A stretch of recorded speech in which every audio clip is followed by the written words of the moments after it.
रिश्तेदार को पता है, समझ रहे नहीं। एक अपने अंदर सुधार पैदा करें, एक इनकलाब पैदा करें। बच्चे की 10 साल की उम्र होती है, एक माँ बाप की सोच होती है।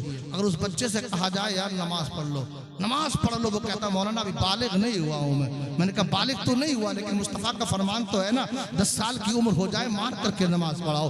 14-15 साल की उम्र का हो गया कि नमाज तो पढ़ लो। मौलाना नमाज तो पढ़ लूंगा, लेकिन मेरी एक चॉइस है कि मुझे कोई अच्छी तालीम मिल जाए उसके बाद नमाज पढ़ लूंगा।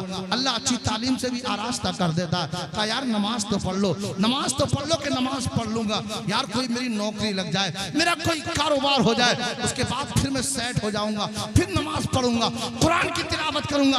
अल्लाह आला तालीम के जरिए नौकरी भी दिला देता है, तिजारत भी दिला देता है। तो यार अब तो सेट हो जाओ ना, अब तो नमाज पढ़ना शुरू कर दो। कहा मौलाना यार शादी हो जाए उसके बाद फिर सेट हो जाऊंगा, फिर मुझे अल्लाह अल्लाह करना, कुछ नहीं करना। शादी भी हो जाती है, यार अब तो नमाज पढ़ लो, अब तो सेट हो जाओ।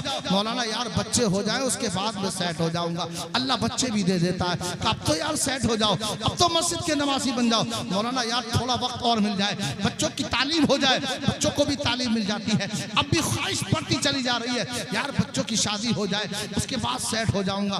बच्चों की भी शादी हो जाती है, पोती पोते वाला भी बन जाता है, यार इनकी भी शादी हो जाए फिर सेट हो जाऊंगा। अभी 10 साल की उम्र से सेट होना चाह रहा है, लेकिन सेट नहीं हो पाया।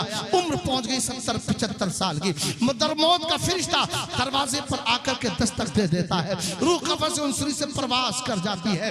बड़ी बेदर्दी के साथ अजीज अकारिब कांधे पर सवार करके लेकर के चल देते हैं कब्रिस्तान की तरफ। अब कब्रिस्तान जब कब्र में उतारा जाता है तो कोई कहता है यार तख्ते सरहाने की तरफ से दे दो, कोई कहता है यार तख्ते पायती की तरफ से दे दो, पाई की तरफ से दे दो। जो कब्रिस्तान जाकर के वो बोलता है जो कहीं नहीं बोलता, कब्रिस्तान जाकर के वो बोलता है जो मस्जिद में आकर के नमाज नहीं पढ़ता।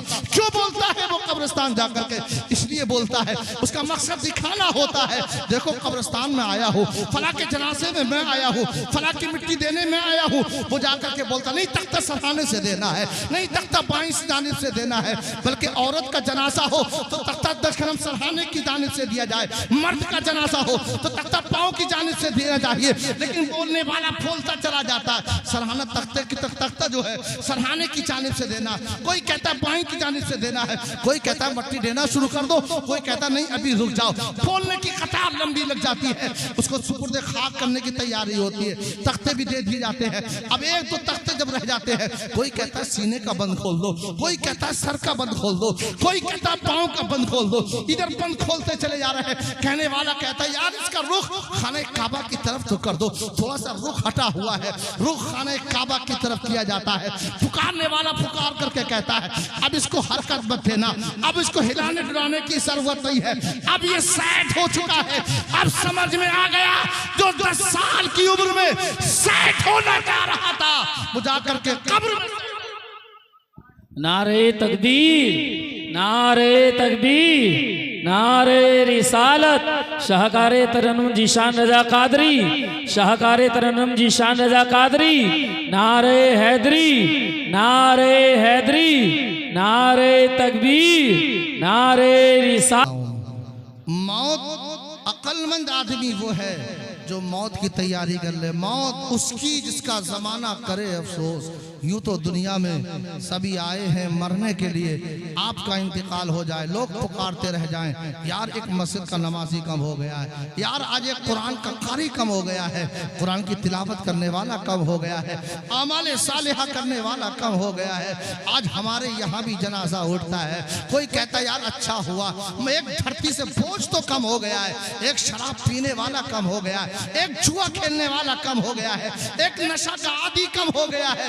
यार ये मस्जिद के अंदर नमाज नहीं पढ़ता था, यार ये कुरान की तिलावत नहीं करता था, हमने कभी इसको मस्जिद में नहीं देखा, कभी कुरान की तिलावत करने वाला नहीं देखा। मर जाता है लोग बुराई के साथ याद करते हैं। आज हमारे यहाँ जनाजा उठता है, कल एक जनाजा मदीना तैयबा में उठा था, उठाने वाले का नाम उमर फारूक आजम है, उठाने वाले का नाम उस्मान गनी है, उठाने वाले का नाम मौला अली है।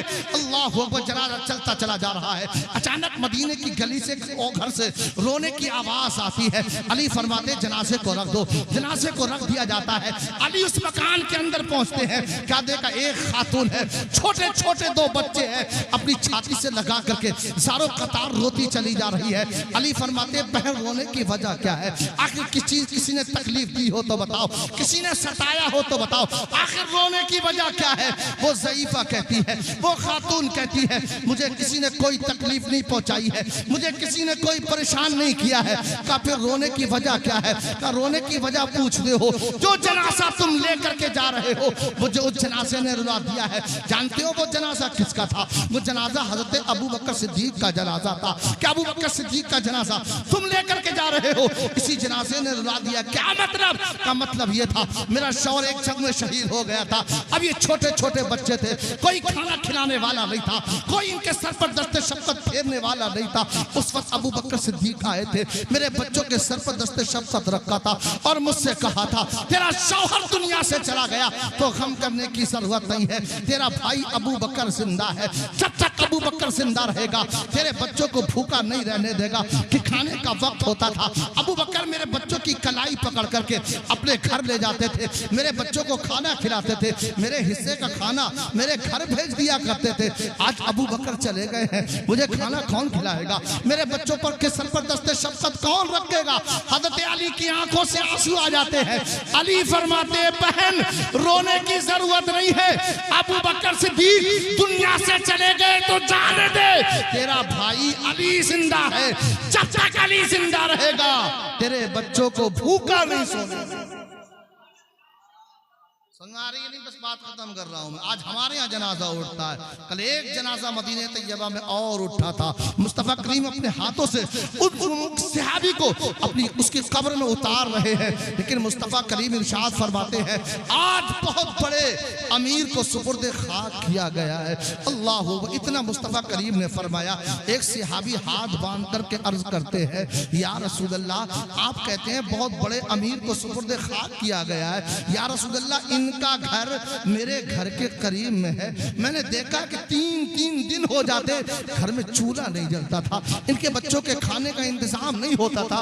मेरे आका आप फरमाते हैं कि बहुत अमीर को सुपुर्द खाक किया गया है। तो मेरे आका इरशाद फरमाते हैं ओ मेरे सहाबी, शायद तुमने अमीरी का मतलब ये समझा है जिसके पास मालो जर हो वो अमीर है, जिसके पास बागात हो वो अमीर है, जिसके पास बंगला हो वो अमीर है, जिसके पास दौलत हो वो अमीर है।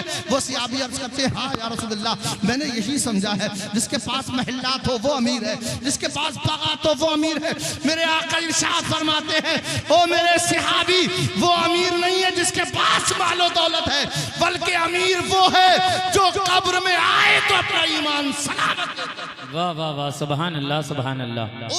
बेशक मौतल्लज़ी तफिर्रून मिन फ़इन्नहु मुलाक़ीकुम सुम्मा तुरद्दूना इला आलिमिल ग़ैबि व शहादा फ़युनब्बिउकुम बिमा कुंतुम तामलून। मुस्तफ़ा करीम आप फरमा दो मौत जिससे कि तुम भाग रहे हो ये तुमसे मुलाकात करेगी। तो एक दिन हम और आपको मरना है। अल्लाह रब्बुल आलमीन की बारगाह में दुआ है परवरदिगार आलम हम सबों को मौत की मुकम्मल तैयारी करने की तौफीक अता फरमाए। मेरे साथ पढ़े अस्तग़फिरुल्लाह रब्बी मिन कुल्लि ज़म्बिन व अतूबु इलैह। कलमा शरीफ पढ़ने ला इलाहा इल्लल्लाह मुहम्मदुर